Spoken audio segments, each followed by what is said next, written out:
the most honest email my STBXW has sent me? Or is it just more manipulation? My STBXW wrote me this lengthy email that seems both honest and a little off-putting.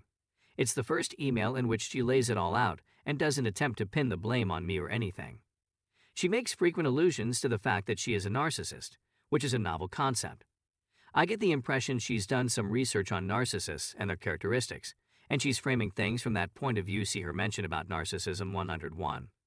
I'm not going to respond to that since I'm remaining in North Carolina. However, it really brings me some comfort, since it is the only email I've received that is not deleted. What are your opinions on the matter? I understand that you no longer care about me, but I still care about you. I'll always be in love with you. You are the most important person in my life. No one knows me as well as you do, and no one will ever know me as well as you do. Despite the fact that you've seen all of my flaws, I like to believe that you've also seen the best aspects of me. And while the ugly has taken precedence over the beautiful for the time being, the beautiful still lives. You are familiar with my heart, my shortcomings, my greatest and worst qualities. You're well versed on the subject. I'm sure you do it better than I do.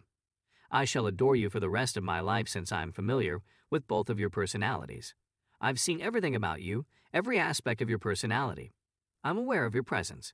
You have given me a great deal. You have always been there for me when I was feeling uneasy, fearful, or depressed. You have rescued me from the depths of despair more times than I can count. At the time of our meeting, I was feeling confused and terrified, uncertain of my place in the world. And then you came upon me. You were my guidance. You were the one who brought me home. It's the only place I've ever known as home. The only location that, at the sacrifice of my own health and well-being.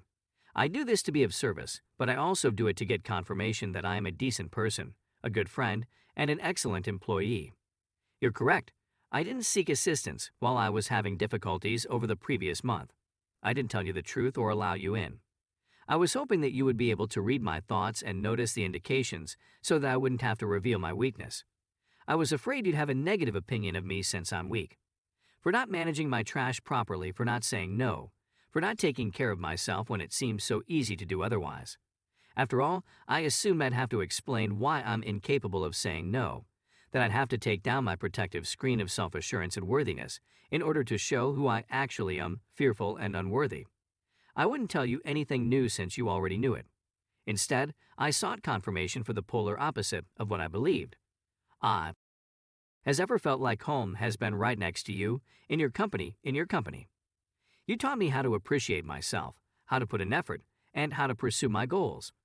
How to persevere in the face of adversity. It's incredible how much we were able to accomplish as a team as two college students who didn't have the same advantages as many of our contemporaries and friends. From the dining room table, we started Company 1. We created Company 2. On the back of a ridiculous notion I came up with 5 minutes before proposing for the first time. We learned what we needed to know in our living room and went on to have successful jobs in respectable industries. And I honestly feel that it was all made possible because we have an unrivaled team on our side. Throughout it all, we were there for one another. While you were learning skill, I was stuck in a dreadful job that made me miserable. It was because you stayed with business, although they didn't recognize you that I was able to develop skill. There isn't anything we can't do as a team. However, I had lost sight of this. I became too caught up in the idea of being validated, of feeling worthwhile in someone else's eyes. I'd lost track of who I truly am, someone that only you are aware of. Please accept my apologies. My life I've fought with the idea of being validated. The reason for this is partially because my family is primarily concerned with how things look to others, and partly because I don't feel I'm up to the task. I'm well aware that my inflated sense of self and narcissistic tendencies might lead others to think differently, but I'm also well aware that I'm not good enough. For the simple reason that I don't feel my friends would like me if I was simply myself, I go out of my way to get their approval. I lavish them with presents and lavish them with excessive praise for little accomplishments. I make myself accessible to everyone and anybody who is going through a difficult moment, sometimes. Went to work looking for praises to convince myself that I truly understood what I was doing and that I could be successful in this position. When best friend's ex ended his relationship with her, I stayed up all night chatting to best friend, so that I might be told that I was a good friend. It was my intention to shame you into refraining from bringing up unpleasant topics so that I wouldn't feel bad about not making time or being honest. And then there's K. I've never thought of myself as gorgeous or intriguing or intelligent. I understand that coming from a narcissist, this is difficult to accept, but it is real. I'm continually tearing myself apart. It seems like every time we're out with friends and I say anything that's too long or too passionately, I return home and feel bad about myself. I keep replaying the discussion in my thoughts over and over and over again. In order for me to feel I was attractive or seductive, I dress up and parade about you, hoping for a compliment that would make me believe I was. As I began to lose weight, my health began to deteriorate. You tell me over and over again that I was lovely, but I couldn't believe it. It was for this reason that I fished for it so often. I really wanted to believe it. Having it with muscles find me beautiful or intriguing, despite the fact that I'm very thin and sickly, justifying my existence. It's a decision I've made. There will be no excuses. Despite my nervousness and dread, I was frightened of suffering a panic attack on my own. I sought out his attention. I wanted to be taken care of, and I wanted everyone to think I was intriguing, attractive, and intelligent. It was a complete failure. Except for you, no one else could make me feel secure, cared for, attractive, or anything else. No one has ever done so, and no one will ever do so. I understand that it's difficult to trust anything I say, and I don't blame you for feeling that way. I've completely lost any credibility. That was something I did to myself. But I want you to understand that this was not a planned event. I didn't do anything to violate the rules physically before coming there. I hadn't spoken to him in weeks or months before traveling to another nation. I didn't care about him then, and I don't care about him now.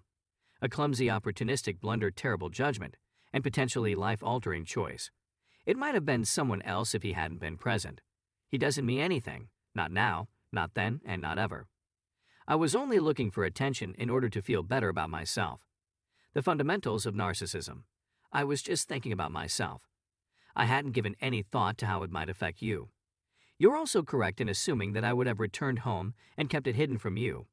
But I'm also aware that we had planned to meet on Sunday to talk about all of the difficult subjects. And I was mentally bracing myself for the possibility of it happening.